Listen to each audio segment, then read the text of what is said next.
behind. Finally back to her officer quarters, Jude was resting as the faint sound of Canon D played softly in Anna's room. Judith rose and listened at the door, then walked away and asked the replicator for an Irish whiskey. Stiff, she belts it down. Then she gets back in bed with the already sleeping Nan. The next morning. You can't be serious. You just started with me. Jude, I knew you wouldn't let me go once I got here with you. And yes, I am serious. Judith sat on the bed, pulling on her pants and then her coat. You know this is my first day in my new job. I can't just call in. You don't have to. I can catch a shuttle to Delvine too. No prob. I won't even be missed here. Nan, what a thing to say. You won't be missed? I love you. And I'm pretty sure Anna will miss you too. Why, oh, the ring. Nan was turning her engagement ring on her finger around and around. Him, is it? Nan starts buttoning Judith's coat for her. He loves me, you know, and I will be his wife in 6 months, when he graduates the academy. Jude, I am just too weary to trek across the galaxies now. I just need to go home. Not that all this cloak and dagger sus stuff hasn't been fun. What about Anna? Now I'll have to send her back to Mom, Jude said softly as not to wake the girl. Anna will be fine. I've already talked with her about it. She's got all my numbers. We are good. Besides, your mother spoils her, and her sister, Nan said reassuringly. My mother, Jude said quietly, then continued, well, I guess I can't stop you, and please don't get me an ugly dress. Got it. Get you an ugly dress, she teared. Jude rolled her eyes at her, then she walks to the door. I love you, you know that? I love you too, Nan. Have a safe trip, and tell your mother I love her too. Nan plops on the bed. Then Judith leans down and kisses Nan tenderly on the cheek and walks reluctantly out the door.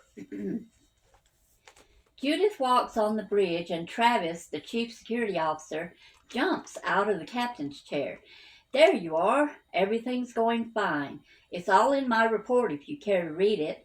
Powder her behind. She's all yours now. Had a hangover all night. I got a date with my bed. And out the door he flew. The captain's still not on duty? She asked Keith as she sat down in the captain's seat. Keith shook his head from the helm's chair. Judith spoke. I'm Commander Kirk. We all know who you are. The new number 1. The captain is still in the holotube. It's been timed in for next week when he'll get out.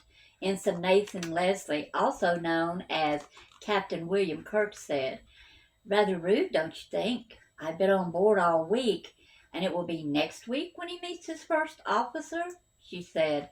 Don't stress. It just goes with a long list of misdemeanors that happen here on Enterprise B. The doctor came on the bridge and stood beside Jude. Trouble in paradise, he asked. Judith smiled. Trouble, Dr. Whalen?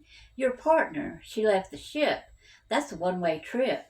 Judith, puzzled, asked, My partner? Yes, your lover. She left. Judith threw her head back and laughed.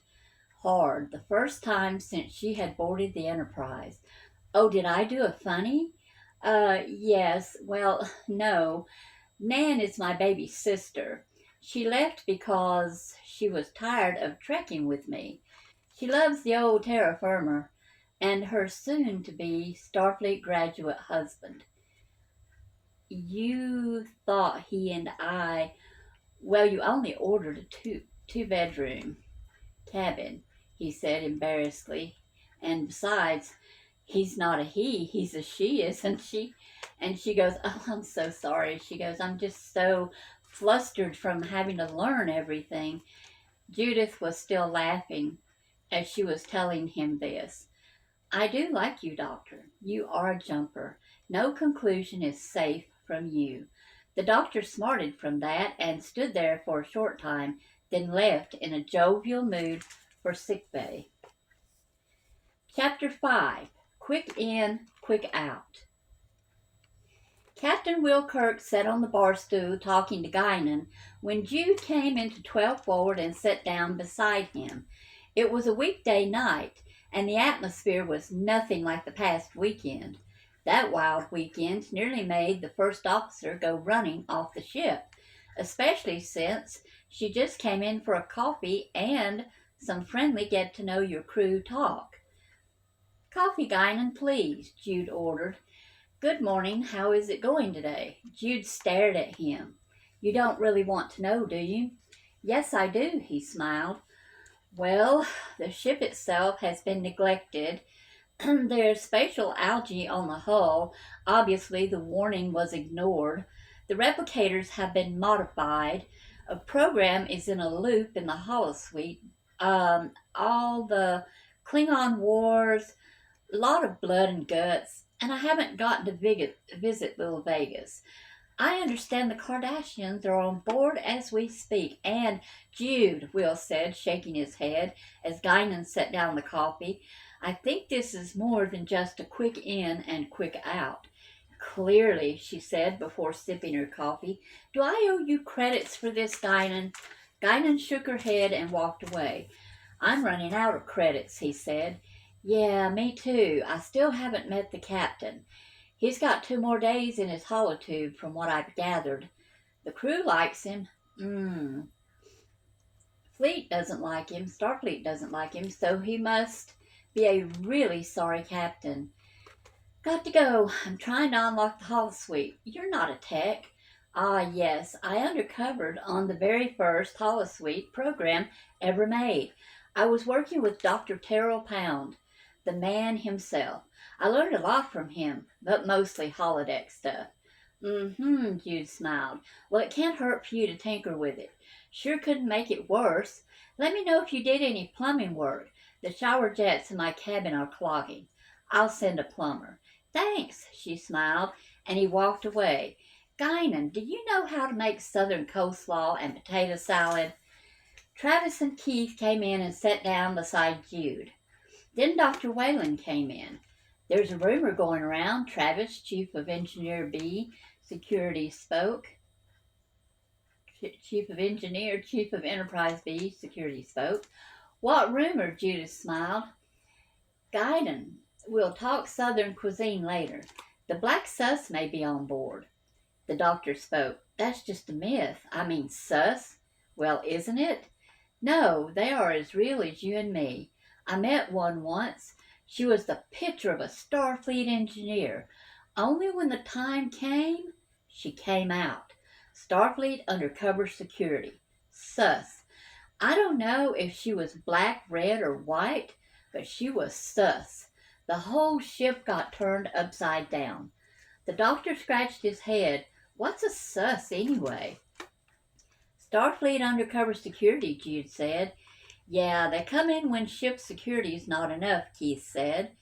They are trained differently from the normal Starfleet cadets. There are a few little dirty tricks involved. Oh, not that I know that much about them. Just what I've heard, Jude said sheepishly. The doctor smiled. I thought they were just a rumor. You know, made up. To make sure security stays on their toes, so to speak. Kind of like scaring them with the boogeyman. Why, Travis? And who do you suspect? I can't put my finger on it, but around here most rumors pan out to be true. So heads up, there could be a board. Jude stands up and puts her cup down. See you on the bridge, guys. Happy sus hunting, she said, grinning as she walked off. Ross leaned in to kiss Judith at her door. He held her strappy heels. I don't kiss on the first date. Dance barefoot, maybe, but not kiss. Oh, then it was a date. Holding her close. Clearly it was a faculty meeting. Remember talking about suspecting the sus and what to do if one of us should happen across one. Oh, yeah, that meeting in the captain's ready room was Really interesting, wasn't it? He said, looking into her gray-green eyes. Mm-hmm. My shoes? Ross handed her shoes. See you tomorrow, Dr. Whalen. They broke their embrace, nodding at her. Tomorrow, Commander. On the other side of the door, Judith swooned. Admiral Kirk was cooking breakfast again. What will it be, my boy? The dark-haired man sat down at the kitchen bar. Maybe scrambled eggs and bacon, Dad.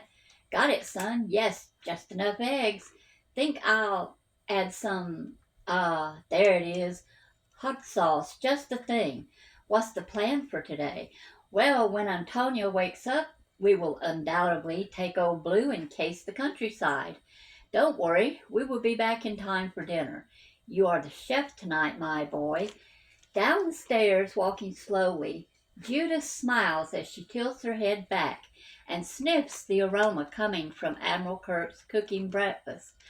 Oh, Dad, your eggs are divine. Hope you made enough for me. Admiral Kirk puts the pan full of eggs off of the eye of the stove. My sweet girl, have I ever left you lacking? The answer is no. There is plenty for everyone, especially for you, beautiful daughter-in-law. He takes her by her hand and leads her down the last 3 steps, and she sits on a stool beside Mark Kirk. The Admiral was acting excitedly. Here's your plate, and here's yours. I'll be back in a moment. Or not. He smiles big as his eyes shine happily. Then he takes a tray of breakfast with a flower on it up to Antonia.